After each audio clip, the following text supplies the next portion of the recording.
یہ جو وقف کا ترمیمی بل ہے یہ بھی وہی سازشوں میں سے ایک ہے جو ہندوستان کو ڈیموکریسی سے دور لے جانے کی سازش ہے۔ اس کی شروعات مسلم دشمنی سے ہو رہی ہے، لیکن اس کا جو اختتام ہوگا وہ اس ملک کو آج کی جو حالت ہے اس میں برقرار رہے گا، اس کی کوئی گارنٹی فی الحال نظر نہیں آتی، اور اس کا حل ہم مسلمانان ہند اس موقع پر کس طریقے سے اس مسئلے کی وہ حل کرنے کی کوشش کریں گے، بہت بڑا رول ادا کرے گا۔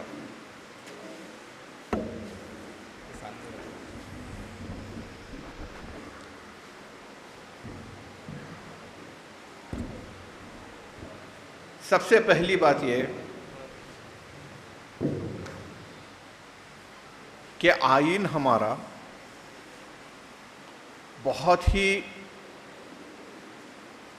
کارگر اور ایفیکٹو انسٹرومنٹ ہے جس کے ذریعے ہم ہمارے جو مسائل ہیں ان کے حل کو تلاش کر سکتے ہیں۔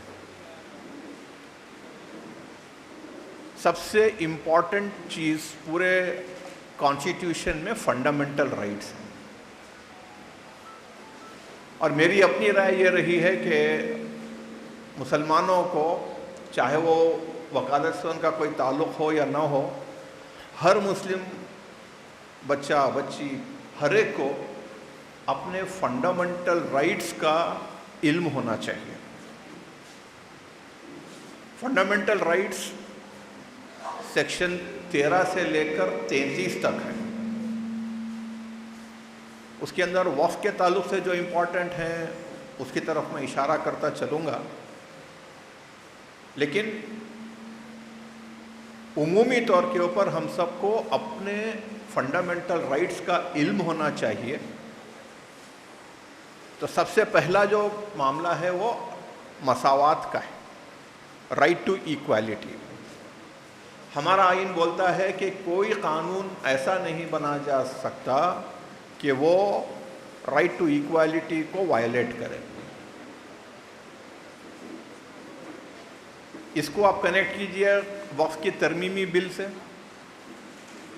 اس ملک میں جو غیر مسلم ریلیجیس پلیسز ہیں ان کے لیے کئی قانون ہیں، ہر ریاست کا ایک ایک قانون ہے۔ Andhra Pradesh religious endowment act, Karnataka Hindu religious endowment act, Jammu and Kashmir Vaishno Devi کا ایکٹ ہے۔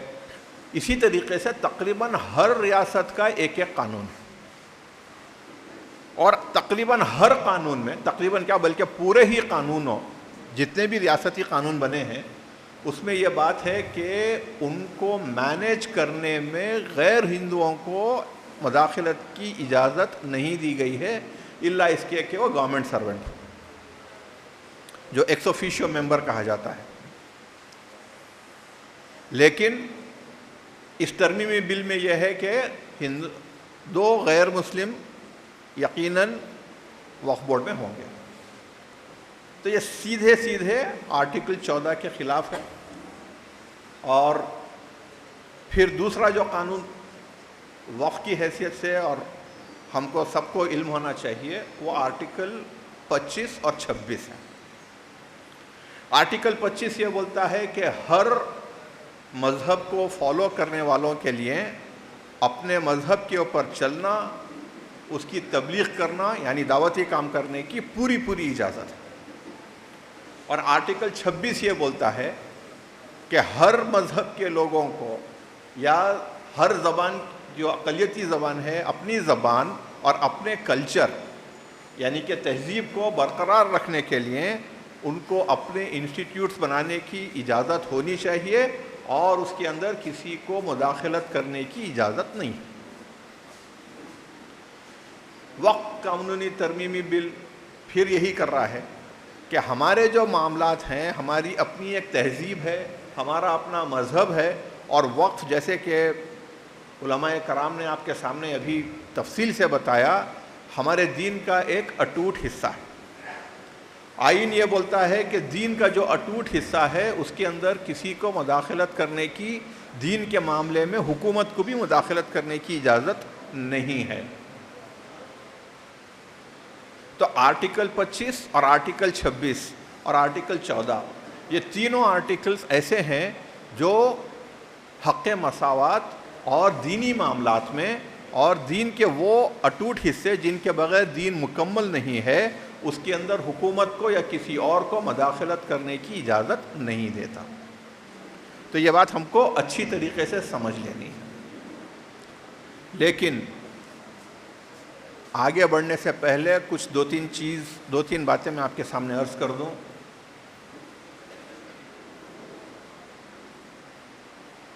فنڈامنٹل رائٹس آپ کے اوپر ایک بہت بڑی ذمہ داری ڈالتے ہیں جو آپ کے دین کا بھی حصہ ہے، اور وہ یہ ہے کہ کسی بھی قسم کی زیادتی برداشت نہیں کی جانی چاہیے۔ میں اپنے پہلے جو بات میں نے آپ سے عرض کی تھی اس کی طرف توجہ دلواؤں گا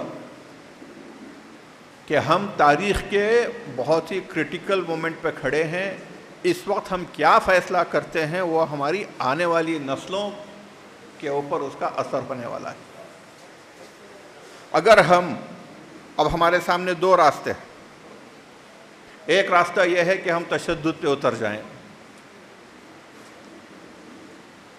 اور ایک دوسرا راستہ ہے، اور وہ دوسرا راستہ ہے کہ ہم آئین کے دائرے کے اندر اپنی اختلاف کو، اپنی احتجاج کو پوری طریقے سے عوام کے سامنے اور حکومت کے سامنے اور کورٹس کے سامنے لائیں۔ لیکن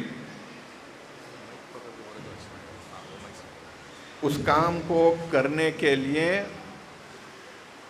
ہم کو جو ہمارا دینی فریضہ ہے کہ اپنی بات کو پورے ہندوستانیوں تک پہنچانا ہے، اس سے ہم دور ہو رہے ہیں۔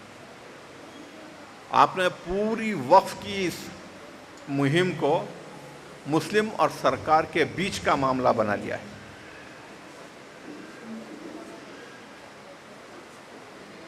میرا عاجزانہ گزارش ہے کہ یہ طریقہ صحیح نہیں ہے۔ سپریم کورٹ کے اندر آپ لوگوں میں سے پتہ نہیں لوگوں کو علم ہو یا نہ ہو، کچھ سکھ حضرات بھی ہماری تائید میں آئے ہیں، کئی غیر مسلم ہماری تائید میں آئے ہیں، کئی شیڈول ٹرائب کے لوگ ہماری تائید میں آئے ہیں۔ یہ ہم ہی ہیں جو اپنی تنگ نظری سے اس کو صرف ہمارے اور حکومت کے درمیان کا مسئلہ بنا رہے ہیں، اور اس کو کمیونل بنانے کی کوشش ہم کر رہے ہیں، وہ لوگ نہیں کر رہے ہیں۔ اور آپ سیدھے بی جے پی کی جو سازش ہے ہندوستان کو مسلمانوں کے خلاف کرنے کی اور ہندوستان میں مسلم اور ہندوؤں کے بیچ میں فرقہ پرستی کو پیدا کرنے کی، ہم اس کے اندر پھنس رہے، اس سازش کا حصہ بن رہے ہیں۔ میری اپنی رائے یہ ہے کہ ہم کو اس موقع سے فائدہ اٹھانا چاہیے اور ہمارے دین کو، ہمارے دین کی اہم تعلیمات کو غیر مسلموں اور سپریم کورٹ کے سامنے پہنچانے کا یہ بہترین موقع ہے۔ مجھے نہیں معلوم کہ آپ میں سے کتنے حضرات نے سپریم کورٹ میں کپل سیبل صاحب کی جو آرگیومنٹ تھی وقف کے تعلق سے اس کے اوپر سننے کا یا اس کے بارے میں پڑھنے کا موقع ہوا یا نہیں ہوا۔ انہوں نے بارہا سپریم کورٹ میں یہ کہا کہ مجھے اسلامی تعلیمات کے بارے میں جتنا علم اس کیس کو آرگیو کرنے میں ہوا، اس سے تھوڑا سا زیادہ علم مجھے حکومت نے جو اس کے خلاف میں اپنے بیان دیے ہیں، اپنے آرگیومنٹ دیے ہیں، اس میں مجھے اسلام کے بارے میں زیادہ معلوم ہوا۔ یہ ان کا سپریم کورٹ کے اندر بیان آرگیومنٹس میں۔ یہ موقع ہم کو اپنے ہاتھ سے نہیں کھونا ہے۔ لوگوں کو اسلام کے اندر زکوٰۃ کا تصور، لوگوں کو اسلام کے اندر چیریٹی کرنے کا تصور، جیسے مولانا نے لن تنالوا البر پڑھا، حضرت ابوبکر صدیق رضی اللہ عنہ کا آپ کے سامنے کنویں کا واقعہ سنایا، یہ ساری چیزیں بتاتی ہیں کہ حضرت ابوبکر